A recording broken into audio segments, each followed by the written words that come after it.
नमस्कार, स्वागत है आप सभी का एबीपी न्यूज में और मैं हूं आपके साथ यूबी चौधरी।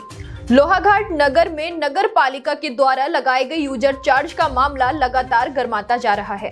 शासन के निर्देश पर नगर पालिका प्रशासक और ईओ के द्वारा लगाए गए यूजर चार्ज के विरोध में शनिवार को लोहाघाट के निवर्तमान पालिका अध्यक्ष गोविंद वर्मा के नेतृत्व में नगर के लोगों और निवर्तमान सभासदों के द्वारा पालिका प्रशासक और ईओ के खिलाफ नारेबाजी की गई। साथ ही यूजर चार्ज वापस लेने और पालिका बोर्ड को बदनाम न करने की मांग की गई।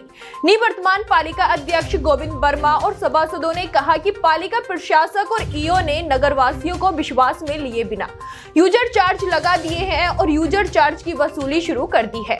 इस मामले में पालिका बोर्ड को बेवजह घसीट कर बदनाम किया जा रहा है। उन्होंने कहा कि किसी भी बोर्ड के द्वारा यूजर चार्ज के बजट को पास नहीं किया गया है।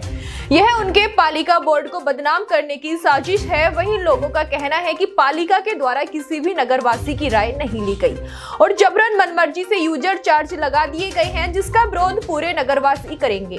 वहीं निवर्तमान पालिका अध्यक्ष गोविंद वर्मा ने चेतावनी देते हुए कहा कि अगर यूजर चार्ज वापस नहीं लिए गए और बोर्ड को बदनाम करना नहीं छोड़ा गया तो वह जनता को साथ लेकर जन आंदोलन छेड़ देंगे। अगर जरूरत पड़ी तो एसडीएम कार्यालय में आत्मदाह करने से भी वह पीछे नहीं हटेंगे। वहीं ईओ प्रियंका रैकवाल का कहना है कि यूजर चार्ज का बजट शासन से पास हो चुका है, जिसके तहत निर्धारित दरों से यूजर चार्ज लिए जा रहे हैं। कुल मिलाकर यूजर चार्ज को लेकर लोहाघाट का माहौल और राजनीति दोनों गर्मा गए हैं। शुक्रवार को भी व्यापारियों ने यूजर चार्ज के विरोध में एसडीएम लोहाघाट से मुलाकात की है। नाराजगी है जो बोर्ड ने कोई फैसला नहीं लिया है, ये एक अफवाह मात्र है और जनता में काफी आक्रोश है। जब जनता के ऊपर हमने कोई कर ही नहीं लगाया तो ये कहां से ये कह रहे हैं कि ये बोर्ड ने पास किया। जनता में काफी नाराजगी है और हम पूरा विरोध करेंगे शहर के लोगों को साथ में लेके। और अध्यक्ष जी, ये एक मतलब मन गणंत वो है, हमने जनता के ऊपर कोई कर नहीं लगाया, हमने जनता को सुविधा दी है। जब कूड़ेदान उठे थे हमने घर घर गाड़ियां भेजी, हमारे द्वारा कोई कर नहीं लगा गया है और नहीं कोई ये बोर्ड में कोई प्रस्ताव पास हुआ है और हम जनता के साथ हैं। हम पूरा इसका पुरजोर तरीके से विरोध करेंगे। है कि ये ऊपर से लेटर आया था इस विषय में कि ये लगाया जाए। हमारे द्वारा इसमें एक प्रस्ताव किया गया था जिससे कि जनता की राय ली गई, इसमें निर्णय लिया जाएगा करके।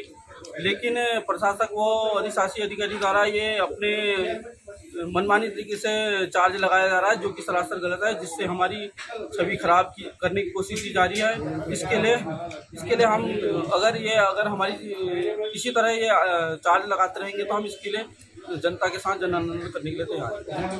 बोर्ड की बात आ रही है, ऐसा कोई निर्णय हमारे द्वारा बोर्ड मीटिंग में नहीं लिया गया है और ये अपने मनमानी तरीके से इस कर को लगाने के लिए बाध्य हो रही है। बोर्ड को बदनाम करने का एक प्रशासन द्वारा कार्रवाई की जा रही है। गरीब जनता बहुत परेशान हो रही है। ये जनता पे एक अनावश्यक कर रहा है कि मतलब एक तानाशाही टाइप का हो रहा है और ये बोर्ड का जो बदनाम करने का हो रहा है इसका पुरजोर विरोध कर रहे हैं। और ये पुराने बोर्ड को भी एक प्रकार से कह रहे हैं, मगर पुराने बोर्ड में भी ऐसा हुआ नहीं था। ये पुराने बोर्ड को भी एक प्रकार से इसमें घसीटा जा रहा है। प्रशासक और ईओ की मनमानी है ये, और पुराने बोर्ड को ये बदनाम करने का पूरा प्रयास है इनका और जनता को गुमराह करने का प्रयास है। अगर बोर्ड में कोई इस प्रकार का प्रस्ताव आया भी है तो सिर्फ 6 महीने के लिए ही बाध्य होता है, 6 महीने बाद स्वतः ही निरस्त हो जाता है। और इनका कहना है कि 16 सत्र में एक बोर्ड में प्रस्ताव पास हुआ था।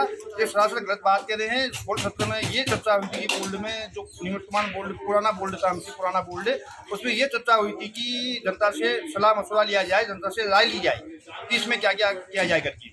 तो अखबारों के माध्यम से, अन्य माध्यमों से जनता को जागरूक करने के लिए कुछ नगर पंचायत द्वारा विज्ञापन भी प्रसारित किए गए और जिसमें जनता का कोई सुझाव नहीं आया।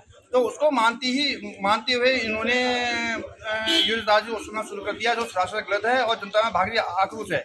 जनता के साथ साथ जो निवर्तमान बोर्ड है उसको भी बदनाम करने का प्रयास किया जा रहा है, जो सहन नहीं किया जाएगा। या तो प्रशासक और ईओ अपने बयान सुधारें, अन्यथा इनको कोई भी अगर इस प्रकार की अपनी घटना होती है तो। और कल ही मैंने आत्मदाह का कहा था और साथ ही साथ अगर नहीं माने तो ये, और मैं पुनः और दोहराता हूँ कि मैं एसडीएम कोर्ट में जाकर के समस्त जनता को साथ लेकर के जन आंदोलन करेंगे और उसके बाद भी न माने तो आत्मदाह किया जाएगा।